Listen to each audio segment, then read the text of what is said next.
예수님이 우리에게 바라시는 것, 예수님이 우리에게 바라시는 것이라는 제목으로 오늘 함께 새벽 만나의 말씀을 나누도록 하겠습니다. 오늘 말씀은 예수님께서 다시 가버나움으로 오셨다는 소문으로 시작이 됩니다. 그리고 2절 말씀에 보면 많은 사람들이 그 소문을 듣고 몰려와 문 앞까지도 들어설 자리가 없었다고 기록이 되어 있습니다. 오늘 이렇게 많은 사람들이 또 이 자리에 정말 비좁은 집까지 몰려오게 된 이유가 무엇입니까? 바로 예수님께서 그동안 보여주셨던 기적 때문이었겠죠. 귀신 들린 자를 쫓아내고 이 베드로의 장모가 가졌던 열병을 고쳐주셨고 나병 환자를 깨끗하게 하셨던 그 소문이 바로 이들이 몰려오게 했던 원인이 되었다는 것입니다. 그리고 이들 마음 한편에는요, 오늘 또 예수님께서 어떠한 기적을 보여주실까라는 마음의 기대를 가지고 이 자리에 나왔다는 것이죠.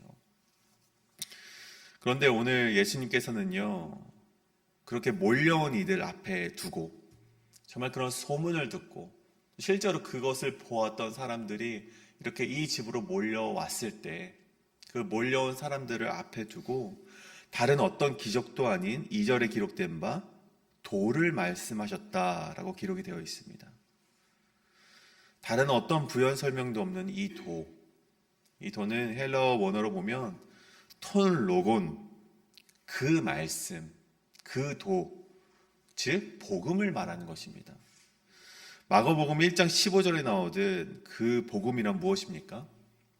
때가 찼고 하나님의 나라가 가까이 왔으니 회개하고 복음을 믿으라는 것입니다.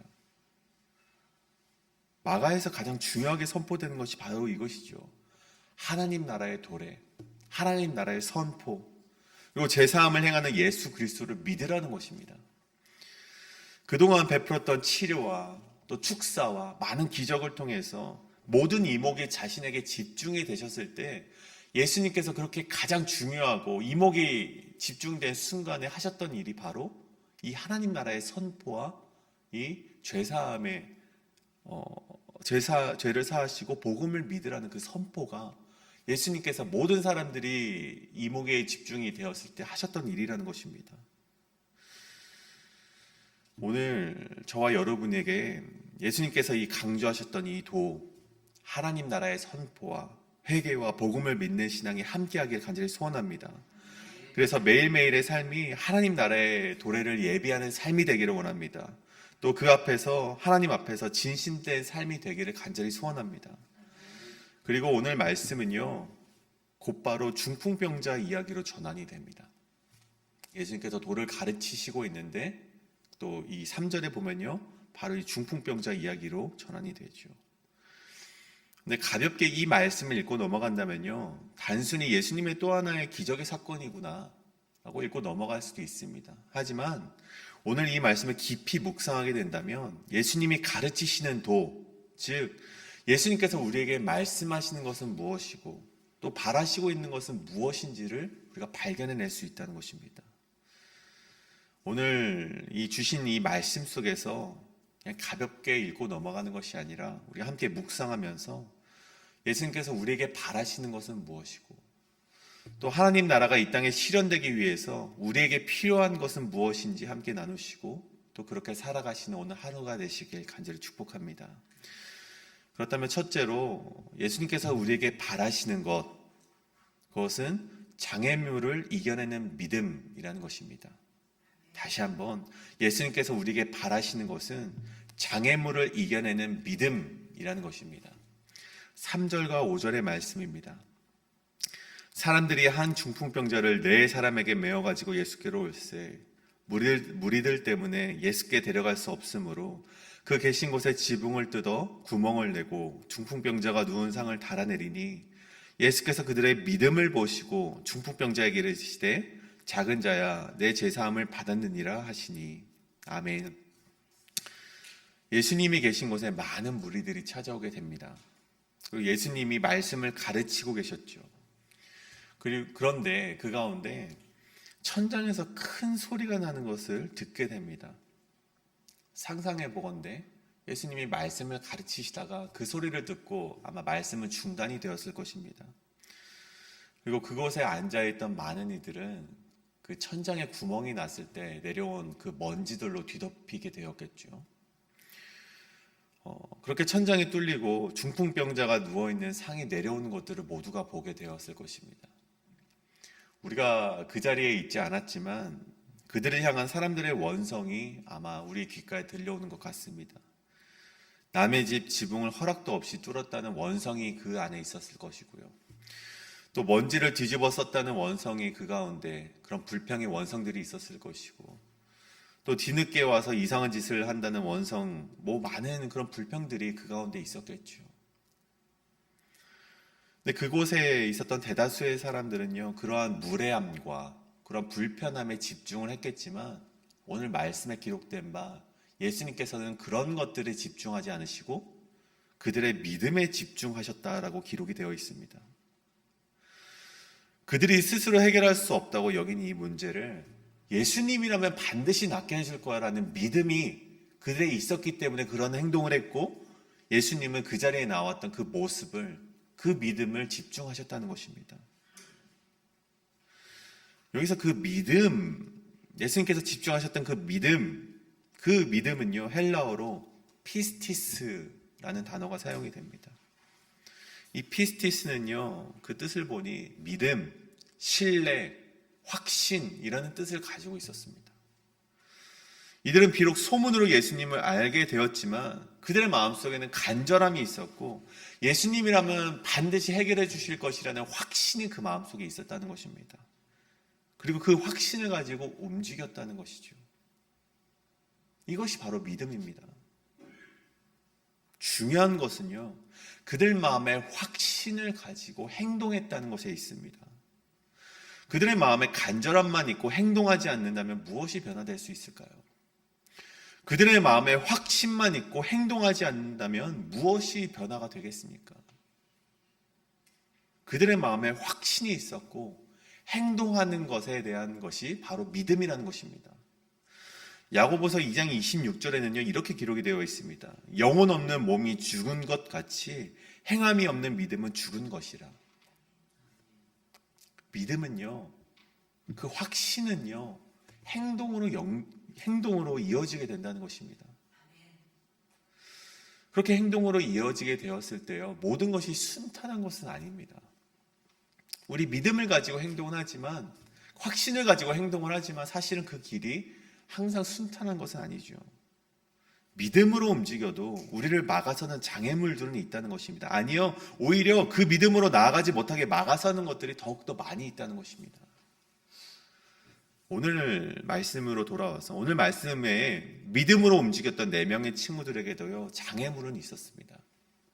무슨 장애물인가 하니 수많은 무리들로 가로막혀 예수님께로 갈 수 없었다는 것입니다. 그들의 마음은요, 예수님께로 가면은 분명 나을 수 있을 거야. 그 마음에 확신이 있었지만, 그렇게 예수님께로 나아갔지만 예수님께로 가지 못하게 막아서는 많은 무리들이 있었다는 것이죠. 많은 그리스도인들이요, 이 믿음에 따라 행동해야지, 그래 예수님 믿으면 회복될 거야 라고 나서지만 장애물을 만나게 되면 포기할 때가 많이 있습니다. 많은 성도님들의 삶이 그런 장애물 앞에 가로막혀서 예수님께로 나아가지 못하는 자들이 있다는 것이죠. 하나님이 우리에게 약속하셨고 주시고자 하는 은혜가 바로 저 앞에 있는데 장애물 하나 때문에 이곳에 멈춰서서, 그래 하나님의 인도하시면 여기까지인가 보다, 이만하면 그래 내가 할 만치 했어. 4명의 이 친구들이 그 중풍병자를 내돌고 와서, 그래 우리가 여기까지 왔으면 할 만치 한 거야, 그랬다면 그들이 나음을 얻을 수 있었을까요? 그 중풍병자가 치료를 받을 수가 있었을까요? 환경에 포기하고, 상황에 포기하고, 재정이 되지 않는다고 포기하고, 사람 때문에 포기하고, 그렇게 포기해버린다면요, 예수님의 기적과 예수님의 은혜를 우리가 만나볼 수 없다는 것입니다. 믿음, 아까 제가 말씀하셨던 이 피스티스라는 그 뜻에는요, 믿음, 신뢰, 확신도 있지만 충실함, 이 충실이라는 뜻도 그 안에 내포되어 있습니다. 이 충실이란 무엇입니까? 그 어떤 상황에서도 그 일을 끝까지 수행해내는 것이 바로 이 충실함이라는 것입니다. 믿음 안에는요, 이 충실함, 충성됨, 그것이 포함되어 있다는 것입니다. 이 4명의 친구들의 믿음에는요, 이 무리가 많다는 것이 결코 문제가 되지 않았습니다. 이 무리가 많다는 장애물이여 이들을 가로막게 되는 그런 문제가 되지 않았다는 것입니다. 그들은 지붕으로 올라갔고 길을 만들어냈다는 것입니다. 그리고 예수님께서 그 믿음을 꾸짖지 아니하시고 귀하게 여겨주셨다는 것이죠. 그리고 그 이후에 그가 중풍병자가 나음을 얻었다는 것입니다. 오늘 우리 예수님께서는 성도님들에게도 동일한 말씀을 하고 계십니다. 예수님께서는요, 우리가 이 믿음을 소유하게 되기를 간절히 바라고 계시다는 것이죠. 장애물이 있으면 멈춰서는 믿음, 넘어지는 믿음이 아니라 하나님이 약속하셨다면 환경과 상황과 재정과 사람이 막아 세우더라도 확률이 적더라도 확신을 가지고 충실하게 맡겨진 사명을 위해 걸어가는 것, 그러한 믿음을 원하시고 계신다는 사실입니다. 하나님께서는요, 그러한 자를 사용하셔서 자신의 나라, 하나님의 나라를 만들어가고 계심을 성도님들께서 믿으시길 간절히 소원합니다. 이것이 첫 번째, 예수님이 우리에게 바라시는 것, 장애물을 이겨내는 믿음입니다. 그렇다면 두 번째로 예수님이 우리에게 바라시는 것은 예수님이 누구인지 알기를 원하신다는 것입니다. 다시 한번 말씀드립니다. 예수님이 우리에게 바라시는 것은 예수님이 누구인지 알기를 원하신다는 사실입니다. 제가 신학교 시절에 교수님께서 우리 학생들을 이제 수업을 할 때 학생들을 모아두고 이러한 질문을 하신 적이 있습니다. 예수님을 길게 보아 이 3년 정도의 시간을 가난하고 병든 자들을 위해서 살아가셨는데 마더 테레사는 일평생을 가난하고 병든 자를 위해 치료하며 살아갔다. 그렇다면 누가 더 위대한 사람인가? 우리는 왜 예수님만을 칭송하는가? 이런 질문을 던지신 적이 있습니다. 얼핏 들으면 그럴듯해 보입니다. 예수님은 3년의 공생애만 가지셨고 이 마더 테레사는 일평생을 정말 가난한 자를 치료하고 병든 자를 위해 살아갔다면 무엇이 우리가 예수님을 칭송하고 위대하게 만드는 것인가? 얼핏 들으면 그럴듯해 보이지만 잘못된 질문을 그럴듯하게 꼬아낸 이 교수님의 질문이었죠. 우리가 예수님의 이름을 기억하고 예수님의 이름을 지금까지 찬양하는 이유는요, 단순히 가난하고 병든 자를 돌보시고 치유하고 그들을 안아주셨기 때문이 아닙니다. 우리 빌립보서 2장 6절과 9절의 말씀에 보면 이런 말씀이 있죠. 그는 근본 하나님의 본체시나 하나님의 동등됨을 취할 것으로 여기지 아니하시고 오히려 자기를 비어 종의 형체를 가지사 사람들과 같이 되셨고 사람의 모양으로 나타나사 자기를 낮추시고 죽기까지 복종하셨으니 곧 십자가에 죽으심이라. 아멘. 예수님은 하나님이셨고 그 하나님께서 우리의 죄의 문제를 해결하기 위해 인간의 몸으로 오신 것이 바로 예수님이기 때문에 우리 예수님을 오늘까지도 칭송하고 예수님께 우리가 나아가는 것이라는 사실입니다. 오늘 말씀에 지붕을 뚫고 내려온 중풍병자를 향해요, 예수님은 이렇게 말씀하십니다. 예수님께서 그들의 믿음을 보시고 중풍병자에게 이르시되 작은 자야 내 죄사함을 받았느니라. 일어나 상을 들고 나가라가 아니라 죄사함을 선포하셨다는 것입니다. 그 누구도 전혀 예상하지 못한 말이었습니다. 많은 사람들이 당황했지만 그 속에서 기뻐하고 있던 자들이 있었습니다. 쾌제를 외치고 있었던 자가 있었죠. 바로 서기관이었습니다. 6절과 7절의 말씀에 보면 어떤 서기관들이 거기 앉아서 마음에 생각하기를 이 사람이 어찌 이렇게 말을 하는가? 신성모독이로다. 오직 하나님 한 분 외에는 누가 능히 죄를 사하겠느냐? 이들은 예수님께 어떤 가르침을 받고자 나온 것이 아닙니다. 어떤 배움을 받고자 나온 것이 아니라 예수님의 꼬투리를 잡기 위해서 삐딱한 시선으로 그 자리에 앉아 있었던 것이죠. 그리고 그 예수님의 죄사함이 선포되었을 때 속으로 결론 내리길, 야, 내가 드디어 꼬투리 하나 잡았다. 저것은 신성모독이다. 그렇게 마음으로 기쁨을 외쳤을 것입니다. 죄사함의 권세는요, 분명 하나님께 있기 때문입니다. 맞는 말이죠. 이사야 1장 18절에 보면요,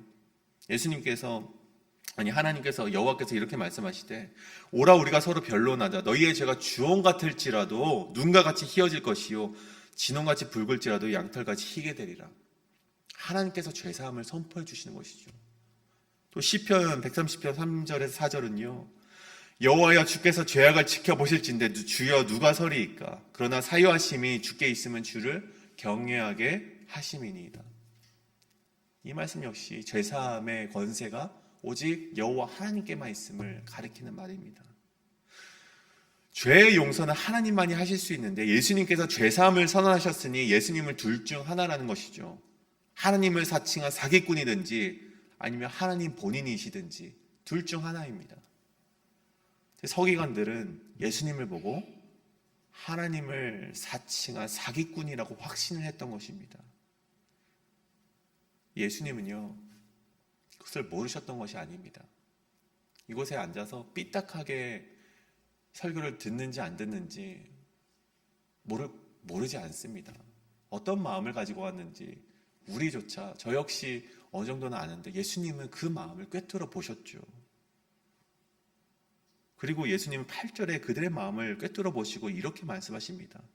그들이 속으로 이렇게 생각한 줄을 예수께서 곧 중심에 아시고 이르시되 어찌하여 이것을 마음에 생각하느냐. 그리고 그들에게 반문하십니다. 9절에 중풍병자에게 내 죄사함을 받았느니라 하는 말과 일어나 내 상을 가지고 걸어가라 하는 말 중에 어느 것이 쉽겠느냐. 이렇게 반문을 하십니다. 이 말의 의미가 무엇입니까? 일어나 걸어가라 하는 말이 쉽다는 것이죠. 중풍병자를 고치는 것은요, 예수님만 하실 수 있는 것이 아닙니다. 의사도 할 수 있고 간호가도 할 수 있고요, 나중에 제자들도요 이런 기적을 보입니다. 그러나 이 죄사함은요, 죄인인 인간이 결코 할 수 없는 것이 바로 이 죄사함이라는 것입니다. 그래서 10절에 보면요, 인자가 땅에서 죄를 사하는 권세가 있는 줄을 너희로 알게 하려 하노라. 즉 이 땅에서 죄를 용서하기 위해 이 땅으로 보냄을 받은 하나님이라는 것을 예수님께서 이 시간 이 많은 사람들 앞에서 고백하셨다는 것입니다. 선포하셨다는 것입니다. 이 사건 이후로요, 서기관들, 유대인들과 예수님의 전면전이 시작이 됩니다. 사사건건 논쟁이 시작이 되죠. 2장 18절부터는요, 당신의 제자는 왜 금식하지 않냐, 금식의 논쟁이 일어나고요. 또 23절부터는요, 왜 당신의 제자는 안식일에 밀리삭을 잘라 먹었냐, 안식일 논쟁이 일어납니다. 이 모든 것이 금식 논쟁, 안식일 논쟁이요, 모두 예수님이 하나님이라는 것과 연관이 되어 있는 문제인 것이죠. 예수님께서 말씀하시기에 하나님과 함께 있는데 금식할 이유가 없다는 것입니다. 진정한 안식일의 주인이 하나님과 함께한 일은 안식일을 범한 것이 아니라고 계속해서 누누이 말하는 것입니다. 하지만 저들은 알아채지 못했다는 것이죠. 예수님은요, 끊임없이 말씀해 주셨습니다. 자신은 이 땅에 와서 죄사함을 선포하기 위하여 이 땅에 보냄받은 하나님이다, 그렇게 말씀을 하는데 저들은 모른다는 것입니다. 알기를 원치 않았다는 것이죠. 단순히 우리의 소원을 들어주시고 단순히 기적을 베푸는 자가 아니라 제사함을 위해 이 땅에 보내지 하나님이라는 것을, 하나님은, 예수님께서는 우리가 깨닫기를 원한다는 것입니다. 이것을 깨닫는 것이 왜 중요할까요? 오늘 말씀에, 아니요, 이 땅을 살아가는 많은 그리스도인들도요, 우리가 자꾸만 실수하는 것이 있기 때문입니다. 과연 하나님께서 중풍병자를 낫게 하실 수 있을까? 과연 내 문제를 하나님께서 해결하실 수 있을까? 내가 하나님께 기도하면 내 문제가 나을 수 있을까? 그것에만 우리가 집중하고 있기 때문에 예수님께서 계속해서 우리에게 예수님이 누구인지를 알기 원하시기를 바라는 마음에 계속해서 말씀하고 계시다는 것이죠. 예수님은요, 육체가 낫는 것을 넘어서 우리 안에 있는 그런 정말 일시적인 문제를 해결되는 것을 넘어서 하나님과 깨어진 관계가 회복되는 그것에 집중하시고 있고 그것에 관심하고 있다는 것입니다. 육체가 온전하여져도 그 삶이 하나님과 연결되어 있지 않으면 여전히 죄로 인한 고통 가운데 살아가고 여전히 험한 것에 쫓겨 살며 살아있으나 죽은 자가 될 것을 아셨기 때문에 예수님께서는 그것에 집중하지 않으시고 죄사함의 그 선포를 우리에게 하셨다는 것입니다. 예수님은 그 육체가 낫는 것보다 그를 근본적으로 회복시킬 수 있는 선포, 하나님과 연결될 수 있는 선포, 이로 인해 많은 유대인들로부터 표적이 될 수 있었지만 그럼에도 불구하고 한 영혼을 위한 제사함의 선포를 이 가운데 하셨다는 것입니다. 우리가 당장에 가진 고통과 아픔들이 해결된다고 해서요, 우리 인생이 행복해지는 것이 아닙니다. 우리 인생이 피는 것이 아닙니다. 우리 인생의 진정한 행복은요, 그곳에 있지 않습니다. 우리 인생의 진정한 행복은 죄사함, 즉 하나님과 깨어진 관계를 연결하는 것으로부터 시작이 된다는 것입니다. 예수님께서는요, 우리가 이것을 알기를 원하셨습니다. 이것을 깨닫기를 원하셨습니다. 그 죄사함은 누구로부터 시작이 됩니까? 오직 예수 그리스도로부터 시작이 된다는 것을 예수님께서 오늘 말씀을 통해서 이야기하고 계시는 것입니다. 그리고 예수님께서 그것이 바로 우리에게 말씀하셨던 복음인 것이죠. 오늘 말씀을 정리하고자 합니다. 예수님이 우리에게 바라시는 것은요, 가장 먼저는 예수님이 누구인지를 아는 것입니다. 예수님이 누구입니까? 하나님이시며 이 땅 가운데 우리에게 죄사함을 선포하기 위하여서 오신 하나님의 아들이십니다. 바로 우리의 죄를 사하실 수 있는 유일한 분이라는 사실을 우리가 깨달아야 합니다. 그 유일한 분 앞에 어떠한 장애물이 있든지 상관이 없습니다. 확신을 가지고 숱한 장애물에도 예수님이라면 해결해 주실 것을 믿고 전진해 나가는 그 믿음이 예수님께서 우리에게 바라시는 믿음이라는 것입니다. 우리가 이 시간 우리 함께 기도하며 나아가길 원합니다. 첫 번째로는요, 우리 예수님께서 우리의 죄사함을 주실 텐데 그 죄사함만이 우리를 행복할 수 있게 하고 우리의 인생을 가장 축복된 길로 인도한다는 것을 우리가 기억하길 원합니다. 그 죄사함만이 하나님과 우리의 삶이 연결이 되고 우리 예수 그리스도로 나아가야만이 오직 살아갈 수 있는, 살 수 있는 길임을 알기를 원합니다. 또 그렇게 그 믿음을 달라고 함께 기도하길 원하고요.